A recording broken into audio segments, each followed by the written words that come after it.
익지 않은 바나나를 먹지 마세요. 현재 하이난의 바나나에서 사스 바이러스가 검출되었으니 주의 바랍니다. 깜짝 놀라셨죠? 이것은 2007년 중국 전체 핸드폰을 사용하는 사람들에게 알려진 메시지입니다. 이 문자 메시지로 중국 사회가 발칵 뒤집혔고 바나나가 전혀 팔리지 않았습니다. 어떻게 바나나가 사스를 퍼뜨릴 수 있을까? 말도 안 되는 소문이 온통 중국을 흔들어 놓은 것입니다. 어느 나라이든지 전염병이 돌기 시작하면 괴소문, 유언비어, 가짜 뉴스가 함께 퍼진다고 합니다. 팬데믹이라는 말이 있어요. 세계적으로 도는 돌림병, 전염병 이런 것이 팬데믹입니다. 그런데 인포데믹이라는 말이 있습니다. 이 말은 괴소문으로 인해서 얻게 되는 악영향을 말하는 것입니다. 그런데 참 재밌는 것은 팬데믹과 인포데믹은 같이 움직인다 하는 것입니다. 여러 가지 전염병이 돌 때에 괴소문과 소문과 나쁜 뉴스, 잘못된 뉴스들이 함께 퍼진다고 하는 그런 이야기입니다. 그러나 바라기는 우리 예수 믿는 사람들은 나쁜 소문 퍼뜨리는 자가 되지 않기를 바랍니다. 예수님은 참 좋으신데 예수 믿는 사람들의 인격이 뒷받침이 잘 되지 않으니까 때로는 문제를 일으키는 경우들이 있습니다. 그래서 예수 믿는 사람들은 인격의 사람들이 되어야 합니다. 좋은 소문을 퍼뜨리는 험담하지 아니하는 그런 인격의 사람들이 되어야 합니다. 시편 말씀에 보면 자기의 이웃을 은근히 헐뜯는 자를 내가 멸할 것이다. 험담하는 사람을, 나쁜 소문을 만들어내는 사람을 하나님께서 멸할 것이다. 이렇게 성경은 말씀하고 있습니다. 감리교 창시자인 존 웨슬리 목사님은 이렇게 가르쳤습니다. 메소디스트, 감리교인들이죠. 감리교인이라고 불리는 여러분은 소위 기독교 세계에서 적어도 한 가지 경우에서만은 모범을 보여주었으면 좋겠습니다. 험담하거나 수군거리는 일을 버리십시오. 이런 말들이 여러분의 입에서 한마디라도 나오지 않도록 하십시오. 선한 말 외에는 사람이 없는 데서 그 사람의 험담을 하지 마십시오. 이것이 메소디스트의 구별되는 표준으로 삼았으면 좋겠습니다. 적어도 메소디스트는 사람 뒤에서 그를 책망하지 않습니다. 참 좋은 것을 웨슬리 목사님이 우리들에게 가르쳐 주었습니다. 프란체스코 교황은 이렇게 말합니다. 뒷담화만 하지 않아도 성인이 된다. 뒤에서 남 비난하는 이야기만 하지 않아도 그 사람은 성인이 된다. 그런 말입니다. 바라기는 나의 입을 통해서 나쁜 소문, 괴소문, 험담하는 일, 그런 일이 없기를 주의 이름으로 축복합니다. 다 같이 아멘. 저는 우리 교회가 좋은 소문이 퍼지는 그런 교회가 되었으면 좋겠어요. 사도 바울이 로마에 보낸 편지에 보면 너희의 순종함이 모든 사람에게 들리는지라. 로마 교회가 하나님의 말씀에 잘 순종을 해서 그 순종하는 좋은 소문이 여기저기 많이 퍼졌다고 하는 그런 이야기입니다. 저는 우리 교회를 자랑스럽게 생각합니다. 저는 우리 교회를 사랑합니다. 우리 교회는요, 좋은 전통이 있는 그런 교회입니다. 담임 목사를 중심해서 온 성도들이 한 마음으로 순종하는 그런 좋은 전통이 있는 교회예요.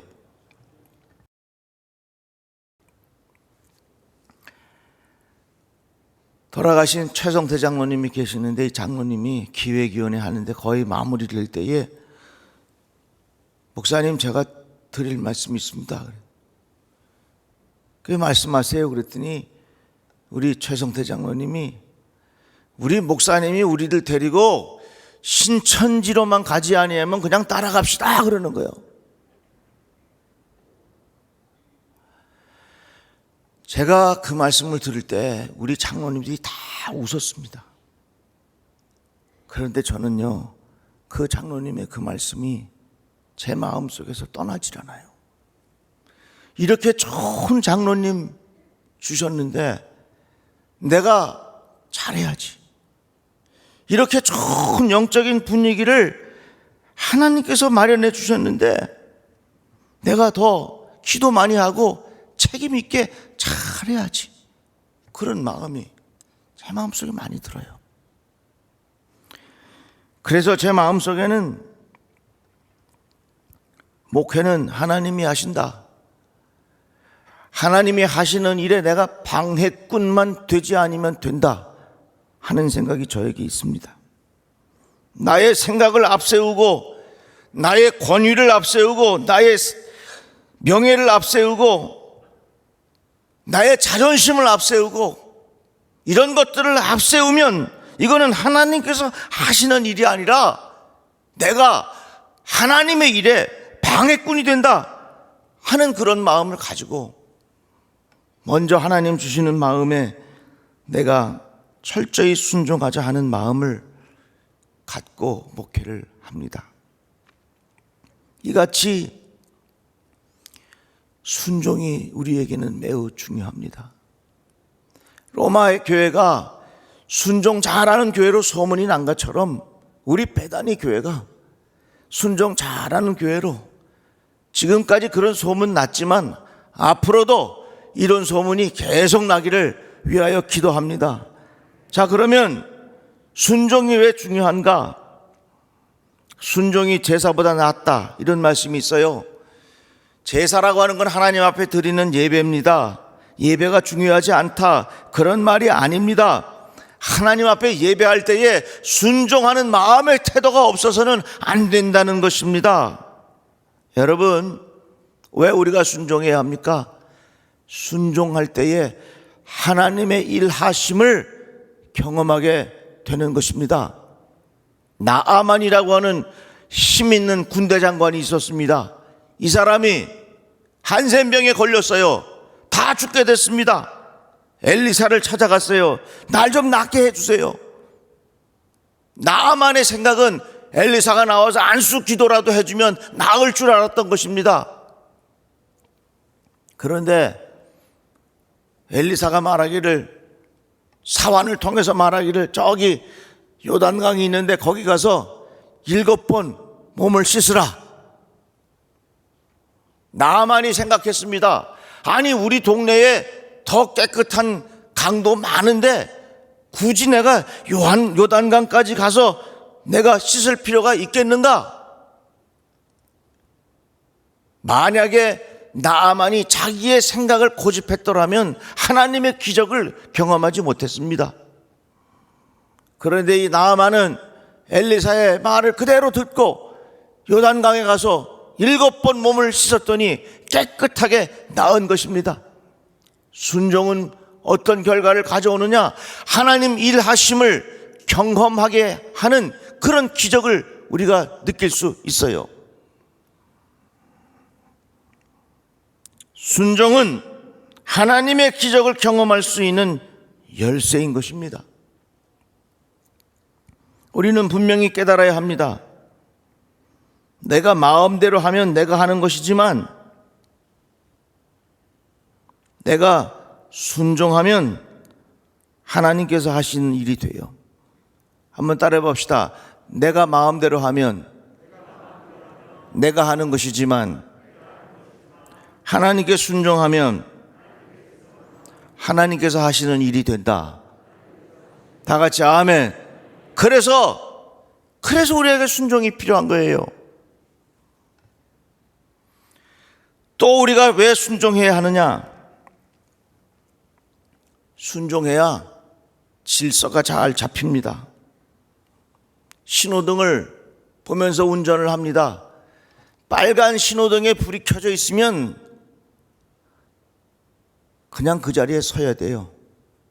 순종해야 됩니다. 녹색 불이 들어오면 내가 서 있고 싶어도 가야 합니다. 순종할 때에 기본 질서를 유지할 수 있는 거예요. 빨간 불이 켜졌는데 가고 싶다고 가면 사고 나요. 순종은 뭐냐? 질서를 유지할 수 있는 최소한의 기본이 순종입니다. 하나님께서 말씀으로 천지를 창조하셨습니다. 하나님이 이르시되 빛이 있으라 하심에 빛이 있었고 빛이 하나님 보시기에 좋았더라. 그 말씀대로 순종하였을 때 그런 빛이 나타났어요. 그래서 어느 신학자는 하나님의 창조를 질서화라 이렇게 표현했습니다. 말씀 그대로 이루어졌더니 밤과 낮에 질서가 생겼고 하늘과 땅에 질서가 잡혔고 동물과 식물의 질서가 잡혔고 말씀이 이루어지는 순종의 역사가 일어나는 곳에 질서가 잡혀지기 마련이에요. 그래서 우리들에게는 순종이 필요한 거예요. 순종을 해야 거기에 기본적인 질서를 유지할 수 있는 것이에요. 뿐만 아니라 우리가 순종하면 하나님 주시는 축복을 경험하게 됩니다. 하나님께서 엘리야에게 말씀하셨어요. 너는 저 시돈에 있는 사르밧으로 가서 내가 그곳 과부에게 명령하여 내게 음식을 주게 하였느니라. 그 엘리야가 사르밧으로 갔지요. 거기 갔더니 어느 여인이 나뭇가지를 줍고 있는 겁니다. 그 여인에게 나에게 먹을 것 좀 가져오라고, 음식을 만들어 오라고 엘리야가 이야기했습니다. 그러니까 이 여인이 말하기를 나는 떡이 없고 다만 통에 가루 한 움큼과 병에 기름 조금뿐입니다. 내가 내 나뭇가지 둘을 주워다가 나와 내 아들을 위하여 음식을 만들어 먹고 그 후에 죽으리라. 그거 팍팍 긁어서 마지막으로 음식해 먹고 죽겠다고 하는 것입니다. 그런데 엘리야가 그거 가져오라 그랬어요. 그랬더니 무슨 일이 벌어진 줄 아십니까? 이 사르밧 과부가 그대로 순종했습니다. 통에 가루가 떨어지지 아니하고 병에 기름이 없어지지 아니하니라. 순종의 결과는 어떻게 나타나느냐? 하나님의 축복으로 이어지는 거예요. 이것이 바로 성경에서 말씀하고 있는 순종해야 하는 이유가 바로 그런 겁니다. 여러분, 하나님 말씀에 순종하시기를 바랍니다. 내가 순종하는 마음의 태도를 가지고 살아야 하나님의 일하심을 경험해요.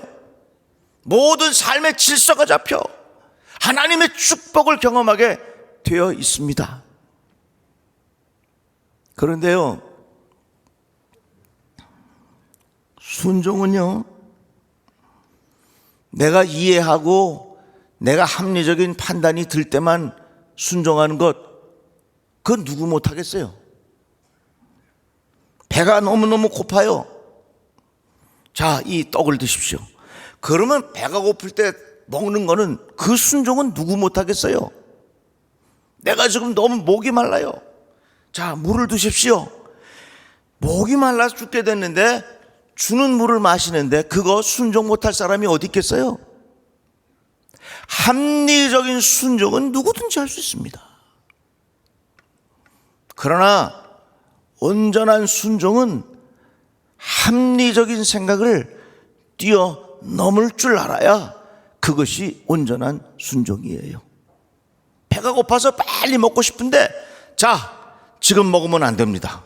숟가락 내려놓으십시오. 젓가락 내려놓으십시오. 식탁에서 물러가십시오.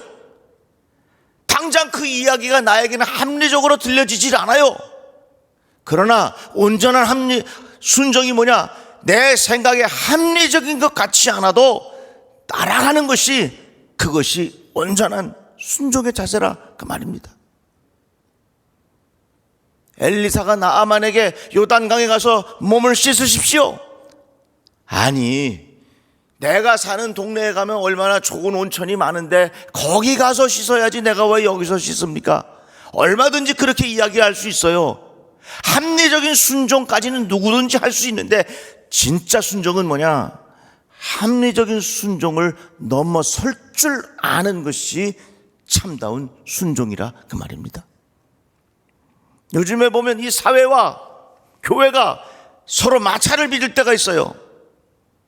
잘 들어보세요. 이 사회의 구조는 모든 것이 합리적으로 돌아가야 된다고 생각하는 것이 이 사회의 정서입니다. 그런데 교회는 때로는 합리적인 순종을 넘어서서 그런 것들을 요구할 때가 있어요. 그러니까 때로는 교회와 하나님의 말씀과 이 사회가, 세상이 서로 마찰을 가지고 오고 충돌을 일으킬 때가 있다 그 말입니다. 우리 모든 성도들 순종의 사람들이 되시기를 바랍니다. 합리적인 순종만 하는 것이 아니라 때로는 합리적인 순종을 넘어서 하는 순종이, 그거 온전한 순종이라 말입니다.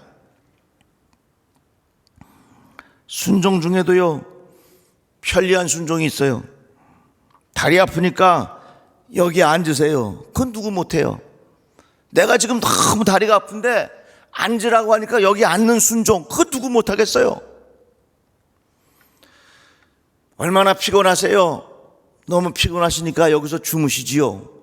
너무 피곤할 때 여기서 잠자리를 자라고 하는 말에 누구는 순종 못하겠습니까? 다리가 아프시지요? 그래도 조금만 더 일어서서 기다리십시오. 불편합니다. 그런데 온전한 순종은 뭡니까? 불편한 순종이 온전한 순종입니다. 불편해도 따르는 것이 온전한 순종이라 그 말입니다. 피곤하십니까? 주무시지 말고 깨어 있으십시오. 일어서십시오. 불편해도 따를 줄 아는 것, 이런 것이 온전한 순종이라 그 말입니다. 합리적인 순종, 편리한 순종, 이건 누구 못하겠어. 그러나 성경에서 말씀하고 있는 온전한 순종은 합리적인 생각을 넘어서는 순종, 나의 편리함을 넘어서서 때로는 불편하고 그것이 내 마음에 닿지 않아도 따르는 순종, 그게 온전한 순종의 모습이라 그 말입니다. 우리 교회는 이러한 좋은 영적인 전통들이 많이 있는데 계속해서 이러한 전통들이 이어져 가기를 주의 이름으로 축복합니다. 장로님들 한번 손 들어보세요. 내리세요. 장로님들은 천국 가시기 전까지 우리 교회와 또 성도들에게 좋은 간증거리 하나씩은 남겨두고 가세요. 아멘 좀 해봐요. 오늘 배희연 장로님, 또 박평수 장로님, 사복길 장로님, 김소리 장로님, 하여튼간 여러분들은 하나님 앞에 가는 그날까지 적어도 내가 섬기는 교회에 좋은 영적인 간증거리를 적어도 하나는 만들어 놓고 가시오. 우리 장로님들 꼭 그렇게 하시기를 바랍니다. 다 같이 아멘. 몇 주 전에 어느 장로님이 저를 찾아왔어요. 그러면서 감사한금 봉투를 내놓는데, 목사님, 제가 연금을 타게 됐습니다. 이 연금의 첫 열매를 하나님께 드리는 것이 좋을 것 같아서 제가 그대로 가져왔습니다. 직장에 처음 들어가서 첫 열매를 바치는 성도들은 많이 봤는데 연금 타가지고서 처음 가져오는 분은 우리 장로님 내가 처음 봤어요. 그러면서 그 장로님 말씀이, 목사님 이제 제가 연금을 타서 제2의 인생을 시작하게 됐는데 하나님께 이것을 첫 열매를 바치는 것이 좋다 생각해서 가져왔습니다. 제가 감동이 되더라고요. 그래서 위에서 간절히 기도했습니다. 하나님, 우리 사랑하는 장로님 노년의 삶이 복되게 하여 주시고 건강하게 하여 주시고, 남의 얘기라고 아멘 별로 안 해요? 평안하게 하시고 하나님 앞에 가는 그날까지 병들지 않도록 주께서 이 삶을 축복하여 주시옵소서. 은혜가 됩니다. 제가 다 이야기는 못해도 그런 장로님들의 이야기들이 우리 교회의 역사에 좋은 간증거리들이 된단 말이죠. 예수께서 처음에 보여주신 기적이 가나의 혼인잔치인데, 혼인잔치가 열려서 포도주를 한참 나누면서 흥이 돋아졌는데 포도주가 모자란 겁니다. 포도주를 더 만들어야 되는데 예수께서 하인에게 말씀하시기를 저기 항아리에다가 물을 가득 채우라 그랬어요. 그런데 그 항아리는 무슨 항아리냐면, 손님들이 집에 들어왔을 때 발이 더럽잖아요. 그러니까 그 발 씻어 주는 물이 항아리에 담아둔 물입니다. 한참 혼인잔치가 진행이 되고 올 사람 다 왔어요. 그러니까 더 이상 그 현관에 있는 항아리에 물이 필요 없는 겁니다. 그리고 거기에 담아두는 물은 허드렛 물을 담아두는 거예요. 그러니까 포도주를 만드는데 그 항아리에 물을 담아둘 이유가 전혀 없는 거지요. 그런데 예수께서 항아리에다가 물을 담아라 이렇게 말씀하셨습니다. 하인들이 한 소리 안 했어요. 아, 예수님, 올 사람 다 왔는데 더 이상 저 물이 뭐가 필요합니까? 저기는 좀 허드렛 물 담는 것이지 깨끗한 물을 담는 것이 아닌데, 물을 담으려면 이왕이면 여기다 담는 것이 좋겠습니다. 그런 표현이 하인으로서는 굉장히 합리적인 이야기입니다. 그러나 그 하인들은 아무 소리 하지 않고 그대로 따랐습니다. 첫 번째 기적이 일어났고 하나님의 축복을 경험하게 된 것입니다.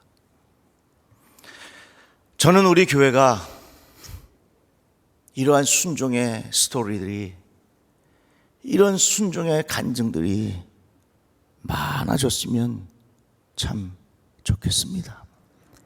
저는 우리 목사님들, 우리 전도사님들, 우리 교육 그리고 상근하는 직원들, 우리 장로님들을 비롯한 모든 성도들 한 분 한 분이 얼마나 고맙고 감사한지 몰라요.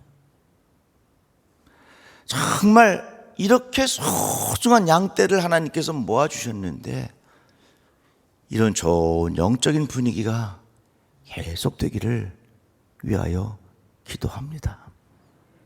이 혼란한 세상 속에 이곳에 순종의 본을 보인 성도들이 많아서 질서가 잘 잡힌 교회, 하나님의 축복을 경험하는 교회, 하나님의 기적을 경험하는 우리 교회가 되기를 주님의 이름으로 축복합니다. 기도합시다. 감사합니다. 주의 말씀을 들었습니다. 우리 모두가 하나님의 말씀에 순종하는 믿음의 사람으로 살아가게 하여 주시옵소서. 예수님의 이름으로 기도드리옵나이다. 아멘.